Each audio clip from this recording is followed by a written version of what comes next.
नमस्कार साथियों, हम चर्चा कर रहे थे आरपीएससी द्वारा आयोजित असिस्टेंट प्रोफेसर की परीक्षा की।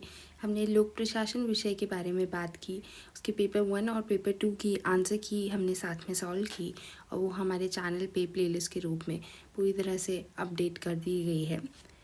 अब बहुत सारे मैसेजेस और कमेंट्स हमारे पास में आ रहे हैं कि पेपर के डिफ़िकल्टी लेवल पर कमेंट किया जाए, कट ऑफ क्या रहने वाली है, आगे क्या होने वाला है, इस तरह की चीज़ों के बारे में चर्चा की जाए। हम समझ रहे हैं अभी हाल ही में आपका एग्ज़ाम हुआ है और बहुत सारे सवाल हैं जो आपके मन में उमड़ रहे हैं, आगे क्या होने वाला है, लास्ट टाइम की कट ऑफ से कट ऑफ कितनी ज़्यादा या कम जा सकती है, पेपर का लेवल क्या चेंज हुआ है। इस तरह की जो ड्रास्टिक चेंजेस हमें देखने को मिल रहे हैं, क्या वो वाकई ड्रास्टिक हैं या हमें ऐसा लग रहा है, क्या चांसेस रहने वाले हैं इंटरव्यू कॉल के। तो सभी सवालों के जवाब देने की कोशिश हम इस वीडियो में करने वाले हैं। पर इससे पहले आपको बताते चलें, ये जो वीडियो है ये आपके लिए तभी फ्रूटफुल होने वाला है जब आप अपनी पोजीशन का आकलन कर सकें। आप अपनी पोजीशन पहले देख लें और उसके लिए ज़रूरी है कि आप जो आंसर्स मार्क करके आए हैं अपनी ओएमआर में, उसको ज़रूर चेक कर लें जो हमने अल्टीमेट आंसर की अपने चैनल पे अपलोड की है उससे, ताकि आप देख पाएँ कि आप कहाँ पे स्टैंड कर रहे हैं, कितने मार्क्स आ रहे हैं। क्योंकि यदि आपको कट ऑफ का आइडिया लग भी गया पर आपको ये नहीं आइडिया आपने ठीक से लिया कि आप कहाँ स्टैंड कर रहे हैं, तो ये वीडियो आपके लिए उतनी फ्रूटफुल नहीं रह पाएगी। इसलिए हम आपसे कहेंगे कि पहले आप जाइए, अल्टीमेट आंसर की चेक कीजिए और उसके बाद वापस आकर के इस वीडियो को देखिए। जो लोग ऑलरेडी चेक कर चुके हैं, आइए हम साथ में देखते हैं कि क्या क्या फैक्टर्स जो हैं डिटरमिन करने वाले हैं सबसे पहले हमारी कट ऑफ को। जब आप असिस्टेंट प्रोफेसर जैसे एग्ज़ाम में बैठ रहे हैं तो समझते हैं कि आप अपनी ज़िंदगी में काफ़ी सारे एग्ज़ाम्स जो हैं, चाहे वो स्कूल कॉलेज के टाइम पे रहे हों या उसके बाद कंपटीशन एग्ज़ाम्स रहे हों, दे चुके हैं। तो आप समझते हैं कि बहुत सारे फैक्टर्स जो हैं वो मिल के डिटरमिन करते हैं कि कट ऑफ क्या रहने वाली है। अब इस पेपर की ही अगर हम बात करें तो सबसे पहले तो पेपर का जो डिफ़िकल्टी लेवल है उसमें कितने चेंजेस आए हैं, क्या वो इजी हुआ है या वो डिफ़िकल्टी साइड पर गया है, ये अपने आप में बहुत मायने रखने वाला है। साथ ही साथ अटेंडेंस की अगर हम बात करें, आपने भी न्यूज़पेपर में देखा होगा, आसपास में सुना होगा कि अटेंडेंस जो है वो इस बार काफ़ी कम रही है। टोटल 634 स्टूडेंट्स जो हैं पब्लिक एडमिनिस्ट्रेशन के पेपर 1 में बैठे हैं और 626 स्टूडेंट्स ने रिपोर्ट किया है पेपर 2 में। तो हमारा जो अल्टीमेट कंपटीशन है वो ये 626 स्टूडेंट्स के बीच में रहने वाला है। पर यहाँ पे हम आपको बताते चलें, लोक प्रशासन एक ऐसा विषय है जिसमें अक्सर अटेंडेंस जो है वो कम ही देखी जाती है। यहाँ पर कुछ ही बच्चों में बहुत गहन कंपटीशन रहता है। बाकी जो अटेंडेंस है वो अपने आप में, जैसा कि हम देखते आए हैं हिस्टोरिकली, पास्ट ईयर्स में जब जब एग्ज़ाम हुआ है अटेंडेंस कम ही जाती है, तो ये अपने आप में इतना बड़ा मुद्दा रहने नहीं वाला है। तो यहाँ पर हम निश्चिंत नहीं हो सकते हैं इस चीज़ से कि कंपटीशन जो है वो थोड़ा कम हो गया क्योंकि अटेंडेंस कम रही है। ये फैक्टर बाकी विषयों पे लागू होता होगा पर पब्लिक एडमिनिस्ट्रेशन पे एज सच इसका इतना सिग्निफिकेंस नहीं देखा गया है। साथ ही बात की जाए नंबर ऑफ़ सीट्स की, आप सभी जानते हैं नंबर ऑफ़ सीट्स इस बार काफ़ी ज़्यादा हैं। लोक प्रशासन विषय में लगभग 9 गुना सीट्स आई हैं। इससे पहले जो एग्ज़ाम हुआ था उसमें एक एग्ज़ाम में 5 सीट्स थी, उससे पिछली बार में टोटल 15 स्टूडेंट्स जो हैं सिलेक्ट हुए थे और इस बार 45 सीट्स आई हैं, जो अपने आप में काफ़ी ज़्यादा है। तो इसका जो इम्पैक्ट है वो हमें ज़रूर देखने को मिलेगा कट ऑफ पर। इसके अलावा बात की जाए स्कोप ऑफ नेगेटिव मार्किंग की, जो कि इस बार के पेपर में हमें लगता है काफ़ी हाई रहने वाला है, क्योंकि क्वेश्चंस कुछ इस तरीके से डिज़ाइन किए गए थे कि नेगेटिव मार्किंग के चांसेस जो हैं वो कैंडिडेट्स के लिए काफ़ी बढ़ गए हैं, सिली मिस्टेक्स के चांसेस काफ़ी बढ़ गए हैं। फिर प्रीवियस ईयर कट ऑफ, एक रेफरेंस पॉइंट हमें मिल जाता है प्रीवियस ईयर कट ऑफ से अंदाज़ा लगाने का कि कट ऑफ कितनी जा सकती है। इसके बारे में हम डिटेल में बात करेंगे वीडियो में आगे। साथ ही साथ स्टूडेंट्स का जो प्रिपरेशन लेवल है, चूँकि इस बार नंबर ऑफ़ सीट्स भी ज़्यादा थी और कहीं ना कहीं रिसोर्सेज की जो अवेलेबिलिटी है वो भी देखा गया है स्टूडेंट्स के पास ज़्यादा थी। नंबर ऑफ़ क्वेश्चंस उन्होंने ज़्यादा प्रैक्टिस किए हैं। कहीं ना कहीं हम कह सकते हैं कि प्रिपरेशन लेवल स्टूडेंट्स का इस बार ज़्यादा था, पर क्या वो पेपर के डिफ़िकल्टी लेवल को मैच करने के लिए इक्विप्ड था, इसके बारे में हम आगे बात करेंगे। साथ ही एक ऐसा फैक्टर जिसे हम अक्सर इग्नोर कर जाते हैं वो है सीजनल इम्पैक्ट परफॉर्मेंस पर। क्योंकि आप माने ना माने सर्दी गर्मी का जो अंतर है वो प्रभाव डालता है हमारी परफॉर्मेंस पर। क्योंकि पिछली बार जो एग्ज़ाम हुआ था उस वक्त मौसम जो है वो इतना बेरहम नहीं था। इस बार एग्ज़ाम जो आपने दिया उस वक्त काफ़ी ज़्यादा गर्मी थी, लू पड़ रही थी। तो फर्स्ट पेपर पर तो नहीं, पर सेकंड पेपर पर इसका निश्चित रूप से इम्पैक्ट पड़ा होगा, जिस पर हम इतना ध्यान नहीं दे पाते हैं। क्योंकि यदि आप हाइड्रेटेड रहते हैं, कूल एनवायरनमेंट में रहते हैं, तो दिमाग जो है वो थोड़ा शार्प और एक्टिवनेस के साथ में रिस्पॉन्ड करने के चांसेस बढ़ा देता है, जिसकी पेपर सेकंड में ज़रूरत भी थी। पर क्योंकि लू के थपेड़े पड़ रहे थे ब्रेक टाइम में और जो ज़्यादातर सेंटर्स थे वहाँ पर आसपास विश्राम करने के लिए भी कुछ खास जगह नहीं थी, तो हमें लगता है कि इसका भी असर जो है वो हम अंडरमाइन नहीं कर सकते हैं इस पर्टिकुलर पेपर के लिए। आइए आगे देखते हैं। सबसे पहले हम प्रीवियस ईयर कट ऑफ की ही बात कर लेते हैं। जैसे कि आप देख सकते हैं हमने आरपीएससी की ऑफिशियल वेबसाइट से ही ये डेटा लिया है। 2018 में जब सिलेक्शंस हुए थे, टोटल 15 कैंडिडेट्स को सिलेक्ट किया गया था, जिसके लिए कट ऑफ जो है जनरल की 159 रही थी और वुमेन कैटेगरी के लिए 143, यानी लगभग 15 से ऊपर नंबर का जो है डिफरेंस रहा था। और ये तब स्थिति है जब सिर्फ 15 सीट्स ही थी।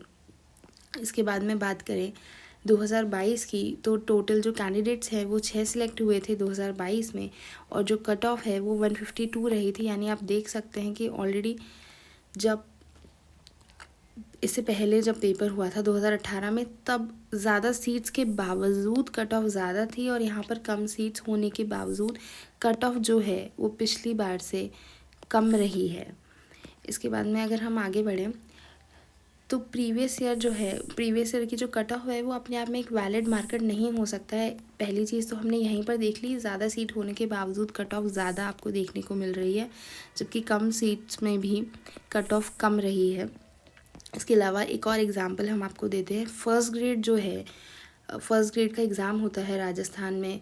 पीजीटी जो 11-12 को पढ़ाने वाले शिक्षक होते हैं उनके चयन के लिए, उसके लिए बीएड आपके पास में होना ज़रूरी होता है, और लोक प्रशासन विषय में एमए ज़रूरी होता है। तो ऐसे विद्यार्थी जिन्होंने एमए के साथ बीएड भी कर रखा है, वे इस कंपटीशन में बैठे थे। और 2022 की अगर हम कट ऑफ देखें, टोटल 9 कैंडिडेट्स जो हैं सिलेक्ट हुए थे, और इसकी जो कट ऑफ रही थी वो रही थी 265.63 जनरल कैटेगरी की। जबकि अगर हम बात करें 2018 की, जहाँ पर नंबर ऑफ़ कैंडिडेट सिलेक्ट हुए थे 5, और उसकी कट ऑफ जो है वो काफ़ी हाई रही थी 308, जबकि 5 और 9 सीट्स में इतना ज़्यादा अंतर नहीं होता है। उसके बावजूद 308 और 265 माफ़ कीजिएगा, काफ़ी ज़्यादा डिफरेंस है। यहाँ पर हमें 43 मार्क्स का डिफरेंस देखने को मिल रहा है। तो एज सच हम यहाँ से निष्कर्ष निकाल सकते हैं कि प्रीवियस ईयर कट ऑफ एक रेफरेंस पॉइंट हो सकता है इसके बारे में चर्चा शुरू करने के लिए, पर ये अपने आप में एक वैलिड मार्कर एज सच नहीं है, क्योंकि पेपर का डिफ़िकल्टी लेवल जो है उस पर भी डिपेंड करेगा, और जो बाकी फैक्टर्स हमने डिस्कस किए और हम आगे डिस्कस करने वाले हैं वो ज़्यादा डोमिनेंट होने वाले हैं। तो आप सबसे पहले अपने दिमाग से भ्रांति निकाल सकते हैं कि प्रीवियस ईयर कट ऑफ से हम आकलन लगा लें और उससे कुछ हमें बेहतर अंदाज़ा निकल पाए, तो ऐसा नहीं हो सकता है। हालांकि क्योंकि हमारे पास इन्फॉर्मेशन लिमिटेड होती है, तो ज़्यादातर हम कोशिश यही करते हैं कि हम प्रीवियस ईयर की तरफ जाते हैं। खैर, अगले पॉइंट की तरफ बढ़ते हुए कैटेगरी कट ऑफ्स की भी बात की जा रही है। बाकी कैटेगरीज की तो बात है ही, जैसे हमने देखा कि ओबीसी और जनरल में एज सच जो डिफरेंस है वो 1.5 से 2 नंबर का ही रहा है अभी तक पास्ट में। इसके अलावा एक और कैटेगरी जो है फीमेल सीट्स की बात की जाती है, और काफ़ी बार देखने में आया है कि लोग एक सुनिश्चितता देने की कोशिश करते हैं कि आपका तो फीमेल कैटेगरी है, आपका तो हो ही जाएगा। तो उसके बारे में भी हम थोड़ा सा आपको एनालिसिस दे देते हैं। देखिए, ये अपने आप में एक रिलायबल कंफर्ट जोन की स्थिति में आपको डाल देता है। ये सोचना कहीं ना कहीं गलती होगी क्योंकि कंपटीशन जो है बहुत हाई है, और इसका बहुत मामूली सा एग्जांपल हम आपको यहीं से दे सकते हैं कि कल ही जो है हमने वीडियोस अपलोड की हैं। सिर्फ एक ही दिन हुआ है पेपर 1 की आंसर की को अपलोड किए हुए, और जो आपकी ऑडियंस है, जो हमें डेटा यूट्यूब में दिखाया जा रहा है, उसमें ज़्यादातर जो ऑडियंस है वो फीमेल ऑडियंस ही है। अब इसके दो ही निष्कर्ष हो सकते हैं, या तो ये जो चैनल है वो ज़्यादातर फीमेल ऑडियंस के पास ही पहुंच पा रहा है, या फिर फीमेल ऑडियंस जो है ज़्यादा एक्टिव भी हैं, ज़्यादा कॉम्पिटिटिव भी हैं, और वो अपनी सिचुएशन का एनालिसिस भी ज़्यादा देख रही हैं। तो यहाँ से हम यही निष्कर्ष निकाल सकते हैं कि ये अपने आप में कंफर्ट की स्थिति में आपको डाल देगा, ये सोचना कहीं ना कहीं भूल हो सकती है। आगे बढ़ते हैं। अब हम बात करते हैं मेन जो आपका मुद्दा है पेपर की डिफ़िकल्टी लेवल की। ये जो दोनों पेपर की स्नैपशॉट आप देख सकते हैं, ये पिछली बार का पेपर था। अब इसमें करते हैं हम पेपर की बात।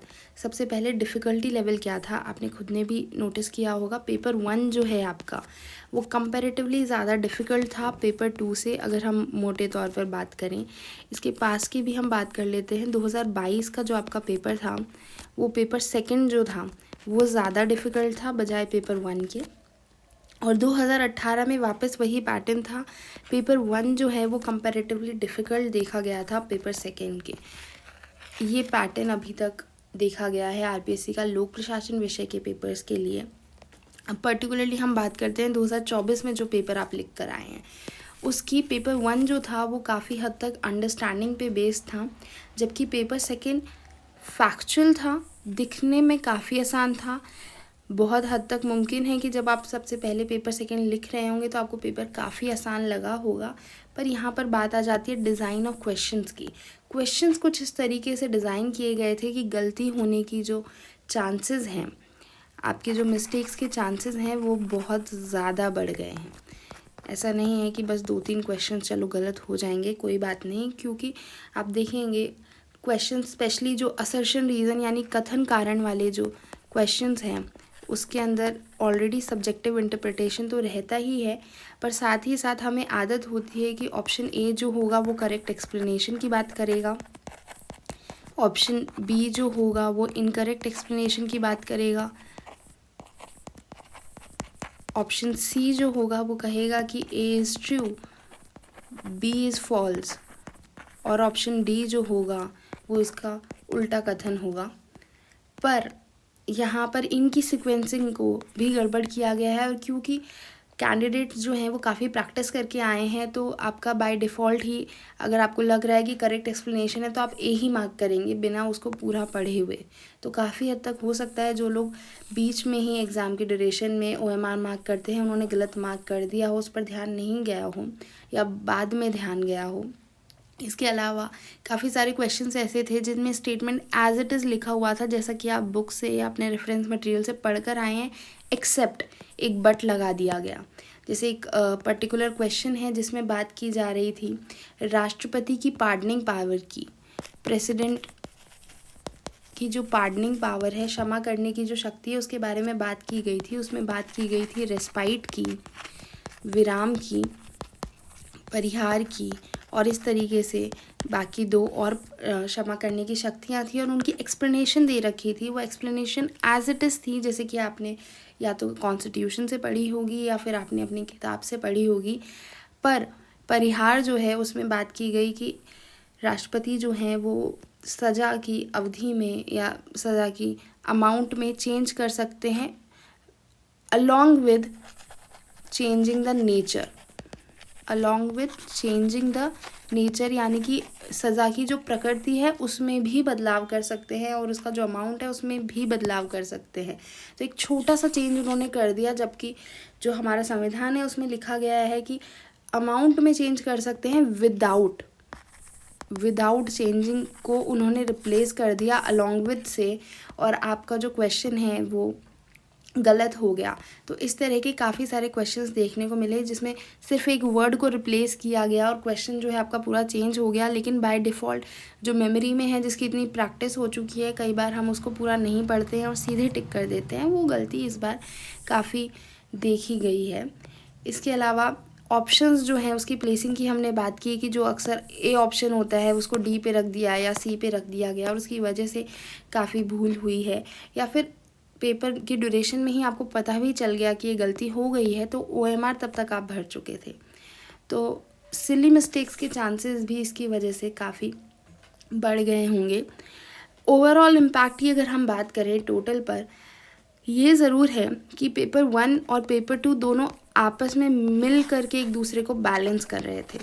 यानी अगर किसी का पेपर 1 अच्छा गया है तो हो सकता है पेपर 2 में गलती के चांसेस रहे हों, किसी ने पेपर 2 में अच्छा किया है तो पेपर 1 में गलती के चांसेस रहे हों।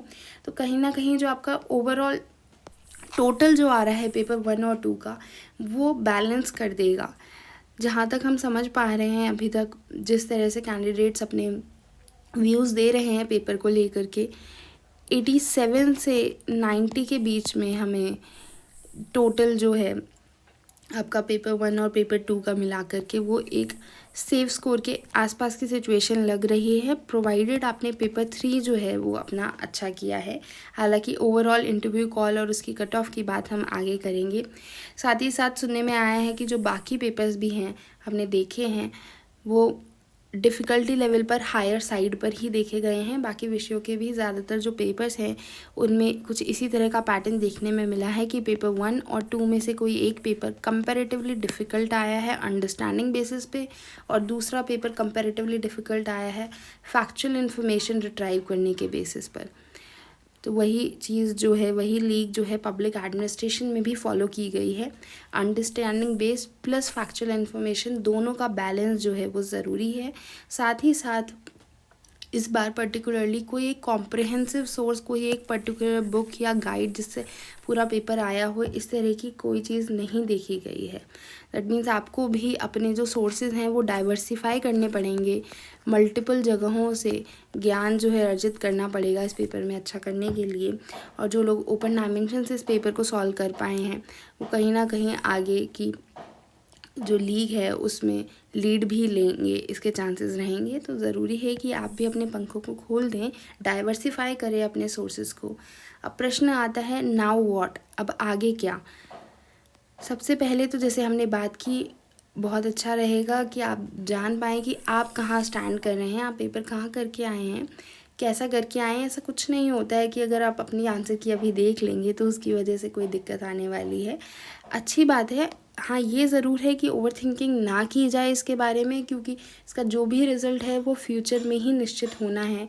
अभी हम कितनी भी बातें कर लें आपस में, अपने दोस्तों से, अपने साथियों से, पर फ्यूचर ही हमें एग्जैक्ट रिज़ल्ट बताएगा। तो ओवर थिंकिंग से हमें बचना चाहिए। इस पेपर के बारे में जितना आप अंदर घुस के चर्चा करने की कोशिश करेंगे उतना आपको शायद इन्फॉर्मेशन तो मिल जाएगी, पर फाइनल सर्टेनिटी जो है उसके लिए तो आपको पेशेंस ही रखना पड़ेगा। तो सबसे पहले तो हम इससे भी पहले कहेंगे कि पेशेंस बहुत ज़रूरी है, संयम बहुत ज़रूरी है।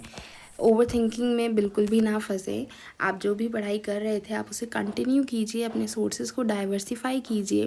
पेपर का लेवल अपग्रेड हो गया है तो ज़रूरी है कि हम भी अपने आप को अपग्रेड करें। आपको बताते चलिए, आरपीएससी ने पेपर 3 की ऑफिशियल आंसर की जो है वो रिलीज़ कर दी है। आप देख सकते हैं कि आपने कैसा परफॉर्म किया है। वो देखना इसलिए ज़रूरी नहीं है कि आप जान पाएँ कि आप कहाँ स्टैंड कर रहे हैं या कहाँ पिछड़ गए हैं, वो इसलिए भी ज़रूरी है कि आप अपनी आगे की जो तैयारी है उसको एक बेहतर दिशा दे पाएँ, देख पाएँ कि किस तरह की गलतियाँ जो हैं आप करते हैं और कैसे उनमें सुधार किया जा सकता है। तो जितना समय रहते आप ऐसा कर लेंगे उतना बेहतर रहेगा। आप सबसे पहले तो प्लेलिस्ट पर जाइए, पेपर 1 की आंसर की मिलाइए, पेपर 2 की आंसर की मिलाइए, अपने 3rd पेपर जो है उसका ऑफिशियल आंसर की से स्कोर कैलकुलेट कीजिए। देखिए आपने कहाँ पर गलतियाँ की हैं, कहाँ सुधार किया जा सकता था।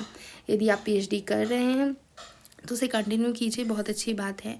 और जो लोग पीएचडी करने के बारे में सोच रहे हैं वे ज़रूर समय रहते आवेदन कर दें। एप्लीकेशन फॉर्म्स काफ़ी सारी यूनिवर्सिटीज़ में आए हुए हैं अभी पीएचडी के लिए, तो आप पीएचडी को अपनी प्रायोरिटी बनाइए। यदि आप इसी में एजुकेशन फील्ड में करियर बनाना चाहते हैं, हायर एजुकेशन में, चाहे वो पब्लिक एडमिनिस्ट्रेशन विषय हो या कोई और विषय हो।